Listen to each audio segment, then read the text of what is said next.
Social media influencers Andhra Pradesh ముఖ్యమంత్రి జగన్మోహన్ రెడ్డికి భారీ జలకిచ్చారా?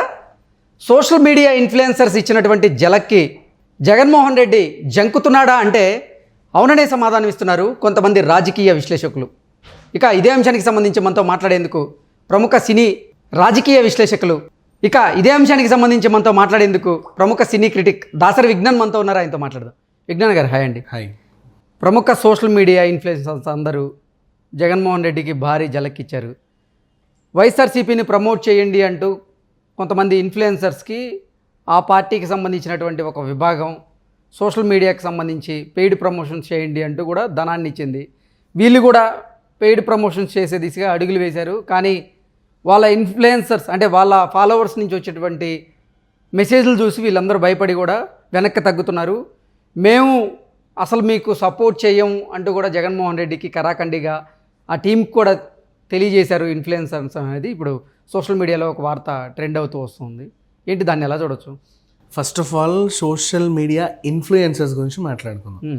Influencers in sense who influence the people అంటే రోజుకు నీతి వాక్యాలు చెప్తారు. వాళ్ళకి చాలా మంది ఉన్నారు, మంచి మంచి వాళ్ళు ఉన్నారు, like some kind of motivational speakers or whatever ఎవర్. మార్నింగ్ లేసి వాళ్ళు ఏవో ఒక మంచి సందేశం చెప్పాలనుకుంటారు జనాలకి. మీరు అదేంటిది, కాలనీలలో ఎక్కడ పడితే అక్కడ చెత్త వేయకండి, రేపు మీకే ప్రాబ్లం వస్తుంది, పిల్లల్ని కేర్ తీసుకోండి, కాలనీలో కుక్కలు ఉంటే పిల్లల్ని బయటికి పంపకండి, దోమలు ఉన్నప్పుడు ఇవి వాడండి. కానీ ఇప్పుడు ఇన్ఫ్లుయెన్సర్స్ పేరు చెప్పుకొని అదే సోషల్ మీడియా స్టార్స్ గా పిలువబడే కొంతమంది అంటే డాన్సులు చేస్తున్నారు. అది సోషల్ మెసేజ్ కాదు మీరు చెప్పినట్లుగా. అవును అక్కడికే వస్తున్నా. సో వీళ్ళని సోషల్ మీడియా ఇన్ఫ్లుయెన్సర్స్ అంటారు. వీళ్ళు వచ్చి రోజు వాళ్ళ వ్లాగ్లో ఒక పోస్ట్ పెట్టుకొని దానికి 10 మంది థ్యాంక్స్ అన్న, మంచి మెసేజ్ చెప్పారు, ఈరోజు శుభోదయం, అట్లాంటివి ఏవో పాస్ చేస్తారు. ఇకపోతే సోషల్ మీడియా అకౌంట్ హోల్డర్స్ వేరు. మనకి బ్యాంక్ అకౌంట్ ఉన్నట్టుగా వీళ్ళకి కూడా అకౌంట్లు ఉంటాయి. కాకపోతే ఫాలోవర్స్ వస్తారు. ఎందుకు వస్తారు అంటే పొద్దున్నే లేచి పిచ్చి పిచ్చి పాటలకి చిల్లర గెంతులని గెంతుతూ ఉంటారు. గోడల మీద, రోడ్ల మీద, ఇంట్లల్లో, లేకపోతే ఇంకెక్కడ పడితే అక్కడ ఏది పడితే ఆ పాట పెట్టేసుకొని పిచ్చి పిచ్చిగా అటు ఇటు గెంతుతూ ఉంటారు. అదే గెంతే వాళ్ళలో కొంచెం అమ్మాయిలు ఉన్నారనుకోండి, కొద్దో గొప్ప అందంగా చచ్చింది అనుకోండి, నలుగురు వచ్చేస్తారు వెంటనే ఫాలోవర్స్ అనమాట ఆమె వెనకాల. అదే అబ్బాయి అనుకోండి, పోనీ వాడి డ్యాన్స్లో ఎక్స్ప్రెషన్లో ఏవో మంచిగా బాగుండి ఏడిస్తే ఇంకొంతమంది వచ్చి వాళ్ళని ఫాలో అవుతారు. సో ఆ ఫాలోవర్స్ అందరూ కూడా వీళ్ళ చేత ఇన్ఫ్లుయెన్స్ అయ్యబడే పీపుల్ కాదు, జస్ట్ ఫాలో దెమ్. అంటే వాళ్ళు ఏదో వాళ్ళ గెంతితే వీళ్ళకి ఇష్టం, అంతేగాని వాళ్ళ నీతులు చెప్తే వీళ్ళు ఫాలో అవ్వరు. సేమ్ లైక్ ఫర్ ఎగ్జాంపుల్ ఇప్పుడు సినిమా హీరోలు కూడా రాజకీయాల్లోకి వచ్చారు. ఓకేనా, వాళ్ళు సినిమాలు చేస్తా అంటేనే జనాలకి ఇష్టం. నువ్వు వచ్చి రాజకీయాల్లో ఏదో ఎరగదీస్తా అంటే వాళ్ళకి నచ్చరు, ఓట్లేరు. నీకు అర్థమైందా? ఈ సోషల్ మీడియా ఇన్ఫ్లుయెన్స్ కూడా ఇంతే. వాళ్ళకి ఏంటంటే నీతులకి ఎవ్వరు కరగరు, ఏమీ అవ్వరు. సరే, ఈ విషయం పక్కన పెట్టేస్తే సోషల్ మీడియా ఇన్ఫ్లుయెన్సర్ అని చెప్పుకునేటువంటి షైన్ రమ్య అనే అమ్మాయి వైఎస్ఆర్సీపీ దగ్గర నుంచి ఒక కాంట్రాక్ట్ అయితే తీసుకుంది. ఫస్ట్ ప్రమోషన్స్ వీడియోస్ చేయడానికి వైఎస్ఆర్సీపీ తరపున ఆవిడ వాళ్ళ దగ్గర ధనాన్ని కూడా తీసుకుంది. తర్వాత వీడియో చేసింది, ఆవిడ ఇన్స్టాగ్రామ్లో కూడా పోస్ట్ చేసింది. అయితే ఆవిడ ఫ్యాన్స్ నుంచి, ఆవిడ ఫాలోవర్స్ నుంచి వచ్చినటువంటి ప్రతిఘటనను తట్టుకోలేక పోస్ట్ను కూడా డిలీట్ చేసేసింది. డిలీట్ చేసి, నాయన జగన్మోహన్ రెడ్డి మీద ఉన్న ప్రేమతోనో అభిమానంతోనో నేను ఈ పోస్ట్ చేయలేదు, నేను సోషల్ మీడియా ఇన్ఫ్లుయెన్సర్ని, నాకు డబ్బులు ఇచ్చారు పోస్ట్ చేయమని, నేను పోస్ట్ చేశాను, నాకు ప్రతిఘటన ఎదురైంది, నేను తీసేశాను. అంతేగాని నేనేదో వైఎస్ఆర్సీపీకి సంబంధించినటువంటి పోస్ట్ చేస్తే నేను వైసీపీ పార్టీలో చేరినట్టు కాదు, నేను ఇప్పటికీ కూడా పవన్ కళ్యాణ్ అభిమానులు నన్ను టార్గెట్ చేయాల్సిన అవసరం లేదంటూ కూడా ఆవిడ ఇప్పుడు పెద్ద ఎత్తున వాపోతున్నారు. ఇక్కడ విషయం ఏంటంటే వీళ్ళు ఇన్ఫ్లుయెన్సర్సా, వీళ్ళకి ఫాలోవర్స్ ఉన్నారా, వీళ్ళ అకౌంట్ హోల్డర్స్ అనే విషయాన్ని ఈ తెలివిలేని రాజకీయ నాయకులకు అర్థం కాక వీళ్ళు ఏం చేస్తారంటే, ఒక మనిషి కింద 1,00,000 ఫాలోవర్స్ ఉన్నారంటే పెద్ద ఇన్ఫ్లుయెన్సర్, అసలు ఈమె ఏది చెబితే వాళ్ళందరూ ఈమె మాట విని కటకటకటక మాకు ఓట్లేసేస్తారు అనుకుంటారు అనమాట. నేను ఇంతకు చెప్పిన ఎగ్జాంపుల్ అదే. వాళ్ళు జస్ట్ వీళ్ళ followers, they are not influencers. వీళ్ళని ఏ విధంగా ఫాలో అవుతారు? వాళ్ళ కప్పగెంతులు గెంతితే వీళ్ళకి నచ్చి ఫాలో అవుతారు, వాళ్ళ నీతులు చెప్తే దే విల్ నాట్ లిజన్. కానీ ఈ విషయము రాజకీయ నాయకులకు తెలియదు. వీళ్ళు ఏం చేస్తారు, ఫస్ట్ వీళ్ళు టార్గెట్ సోషల్ మీడియా తరఫున మనం ప్రచారం చేద్దాం, ఇవాళ రేపు అందరు ఇట్లా అరచేతిలో ఫోన్ పెట్టుకుంటారు, వాళ్ళు ఎవరో వచ్చి ఆ ఓట్ ఫర్ పలానా అనగానే మనకు వెంటనే గుద్దేస్తారని అనుకుంటారు జస్ట్. అనుకొని ఏం చేస్తారు, ఇప్పుడు ఇంటింటికి పంచే చిల్లర కంటే వీళ్ళకు 10,000 ఇచ్చారనుకో, వాడు 1,00,000 మంది ఫాలోవర్స్ ఉన్న దాంట్లో ఒక వ్లాగ్ పడేస్తుంది ఆమె. ఆ వ్లాగులో 1,00,000 మందిలో ఎంతో కొంతమంది 100 200 టర్న్ అవరా, వినరా, ఇన్ఫ్లుయెన్స్ అవరా అన్న ఆశ కొద్ది వీళ్ళు ఇట్లా చేస్తారు. ఇలా ఇప్పుడు వీళ్ళు కూడా ఏం చేస్తున్నారంటే 1,00,000 2,00,000 ఫాలోవర్స్ కాగానే మోనిటైజ్ చేసేసుకుంటున్నారు ఛానల్ని. మోనిటైజ్ చేసుకొని ఫర్ ప్రమోషన్స్ ప్లీజ్ కాంటాక్ట్ అని చెప్తారు. వీళ్ళు వెళ్ళి ఏదన్నా గాజుల స్టోర్కి వెళ్ళి ఈ గాజులు నేను ఇక్కడ కొన్నాను అని చూపించేసి ఆ షాప్ పేరు చూపించడం, చీరల షాప్కి వెళ్ళడం, చెప్పుల షాప్కి వెళ్ళడం, ఆన్లైన్లో ఆర్డర్ చేయడం, ఇట్లాంటివన్నీ చేస్తూ ఉంటారు. సో ఇప్పుడు ఎలక్షన్ హీట్లో వీళ్ళు ఏం చేస్తారంటే ఇట్లాంటి వాళ్ళని యూస్ చేసుకోవడానికి వీళ్ళు బేసిక్గా వాళ్ళకి కొంత గొప్ప చిల్లర ఇచ్చేసి, మీకు ఇంతమంది ఫాలోవర్స్ ఉన్నారు కదా, మా కోసం ఒక 2 మాటలు చెప్పండి, మేము తోపు తురుము అని చెప్పేసేయండి అంటారు.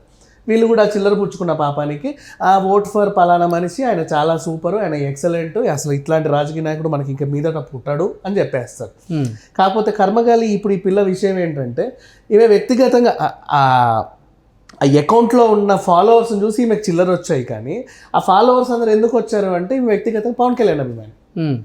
ఆమె ఎప్పటి నుంచో ఇట్లా పవన్ కళ్యాణ్ లాగా అనగానే వీళ్ళందరూ వచ్చేసారు వెంటనే. మన అమ్మాయి, మన చెల్లి, మన అక్క, మన పిల్ల అని చెప్పేసి వీళ్ళందరూ వచ్చేసారు. వచ్చిన తర్వాత మేము ఓట్ ఫర్ జగన్ అనగానే వాళ్ళందరూ పోక్ చేయడం, ఏమే నీకు ఎంత కొవ్వు, ఎంత ఇది అని చెప్పి తిట్టేయడం, పిచ్చి పిచ్చిగా బూతులు తిట్టడం. వెంటనే ఆ పోస్ట్ని డిలీట్ చేసేసి ఒక మెసేజ్ అయితే ఇచ్చింది. ఇప్పుడు ఆ పిల్ల పేరు ఏంటన్నావు, షైన్ రమ్య. ఆ పిల్ల లాంటి వాళ్ళు, అట్లాంటి ఆ షైనీలు గీనీలు ఇంకో 100 మంది. ఇప్పుడు ఈమె గురించే మాట్లాడాల్సిన అవసరం ఏం లేదు. ఇట్లాంటి వాళ్ళు చాలా మందికి చాలా రాజకీయ పార్టీలు డబ్బులు ఇచ్చేసి మీ అకౌంట్లో మా గురించి పొగుడుతా చప్పట్లు కొడతా ఒకటి ఏదన్నా పెట్టండి అమ్మ అని చెప్పేసి అంటారు. వాళ్ళు కూడా పాపం రూపాయికి కకృతి పడి పెడుతున్నారు అంతే. అంత మించి దీంట్లో అసలు మాట్లాడాల్సిన అవసరం ఏం లేదు. కాకపోతే వాళ్ళ ఫాలోవర్స్లో ఎప్పటి నుంచో వాళ్ళని అభిమానించే వాళ్ళ దాంట్లో వేరే పార్టీకి చెందిన వాళ్ళు కూడా ఉంటారు కదా, వాళ్ళు తిట్టి ఒక యుద్ధం జరగడం, అట్లా ఆ యుద్ధాన్ని తట్టుకోలేక వీళ్ళ పోస్ట్ డిలీట్ చేసేయడం, ఇంతే. చాలా చిన్న పరిణామం. అండ్ ఇంకపోతే లాస్ట్ టైం ఎలక్షన్స్లో కూడా ఇప్పుడు ఈ ఛానల్స్లో పనిచేసే యాంకర్లు ఉంటారు, వాళ్ళని, లేకపోతే టీవీ సీరియల్ యాక్టర్లని, జబర్దస్త్ వాళ్ళని, కొంచెం ఈ పేరున్న ఉండి వాళ్ళ అకౌంట్లో 14 లక్షలు 15 లక్షలు ఫాలోవర్స్ ఉంటే చాలన్నమాట. వాళ్ళ చేత ప్రమోషన్స్ చేయించుకోవడానికి రాజకీయ నాయకులు కూడా ఎక్కువ తాపత్రయపడుతున్నారు. ఎందుకంటే ఇప్పుడు 15 లక్షల మందిని టార్గెట్ చేయాలంటే వాడు ఇంటింటికి వెళ్ళి ఎన్ని వేలు ఇస్తే 15 లక్షల మంది అవుతారు. అదేదో ఈ పిల్ల చేతిలో 30,000 40,000 పడేసామనుకో, శుభ్రంగా ప్రమోషన్ చేసి పెడుతుంది. ఆమె ఫాలోవర్లు తెలంగాణలో ఉండని, ఆంధ్రలో ఉండని, ఎక్కడన్నా చావని, మనకు అనవసరం. కానీ జస్ట్ ఆ పిల్ల నోటి వెంట ఒక మాట, ఓట్ ఫర్ పలానా పార్టీ అని చెప్పేసి, ఇది దీనికోసమే వీళ్ళకి ఇస్తున్నారు. అండ్ నెక్స్ట్ ఇట్లాంటి సోషల్ మీడియా వీళ్ళు ఉన్నారు చూసారా, వీళ్ళు స్టార్లని ఇంకేదో పెడతారు. వీళ్ళు ఇన్ఫ్లుయెన్సర్స్ కూడా కాదు, జస్ట్ అకౌంట్ హోల్డర్స్ మాత్రమే. వీళ్ళ కప్పగెంతులకి, వీళ్ళ చిల్లర మాటలకి, వీళ్ళ పిచ్చి పిచ్చి పాటలకి, వీళ్ళ డ్రెస్సింగ్లకి, వేషాలకి చాలామంది ఏంటంటే టైంపాస్ కోసం చూస్తారే తప్పితే వాళ్ళు ఏదో నీతులు చెప్పితే వీళ్ళు ఇన్ఫ్లుయెన్స్ అయిపోయి అమ్మ ఎంత గొప్ప విషయం చెప్పామని మాత్రం చేయరు. అంటే ఇట్లాంటి వాళ్ళ మాటలు విని కూడా ఓట్లు వేస్తున్నారంటే ఇక జనాలు ఇంకెంత ఎర్రిపప్పులై ఉండొచ్చు. అట్లా ఉండరు, అనుకున్నంత ఈజీ ఏం కాదు. People are well educated. మహామహులు వచ్చి బహిరంగ సభలు పెట్టి మేము కరగదీస్తాం అంటేనే ఓటేరు జనాలు. అట్లాంటిది ఈ పిచ్చి పిచ్చి చిల్లర వేషాలు వేసే ఈ సోషల్ మీడియా ఈ పిల్లల్ని పట్టుకుంటే దానివల్ల ఉపయోగం ఏముండదు. బట్ అయినప్పటికీ కూడా కాదేది ప్రచారానికి అనర్హం అన్నట్టుగా వీళ్ళు వాళ్ళకు రూపాయి ఇచ్చి వాళ్ళ చేత పొగిడించుకుంటారు. అదొక ఆనందం అంతే. ఈ మధ్య చాలా మందికి రాజకీయ నాయకులకు అలవాటు. ఇప్పుడు ఈ షైన్ రమ్య పెట్టినటువంటి పోస్ట్కి వస్తున్నటువంటి వ్యతిరేకతను చూసి ఆవిడ వైఎస్ఆర్సీపీ వాళ్ళకి కరాఖండిగా చెప్పేసింది, నేను ఇంకా మీ పోస్టులు పెట్టలేను, ఆవిడకి ఇచ్చినటువంటి ధనాన్ని కూడా వెనక్కిచ్చింది అనేది సోషల్ మీడియాలో జరుగుతున్నటువంటి చిల్లర వెనక్కి ఏమి ఇవ్వరులే, ఇచ్చినా కూడా ఎవరికి ఇస్తారు, ఎవరు తీసుకుంటారులే. కానీ పెట్టడం అయితే పెట్టింది, ఒక పూట వేసేసింది, ప్రచారం చేసింది, తర్వాత తీసేసింది, అంత ఇంకేం లేదు. అవి కామనే, కొట్లాడుతూనే ఉంటారు. ఇప్పుడు ఈ కొట్లాడే వాళ్ళు కూడా ఎవరికి ఓట్లు వేసుకొచ్చారు, వాళ్ళకంటూ ఒక ఇది ఉంటుంది. కరెక్ట్ ఎలక్షన్ డేట్ వచ్చినప్పుడు ఎవరికి వేయాలో వాళ్ళకే వేస్తారు. కాకపోతే ప్రజెంట్ ఈ టైంలో మాత్రమే ఈ చిల్లర గొడవలన్నీ తెర మీదకి వస్తూ ఉంటాయి. ఓకే, అట్లా. ఓకే విజ్ఞాన్ గారు, థ్యాంక్ యూ సో మచ్.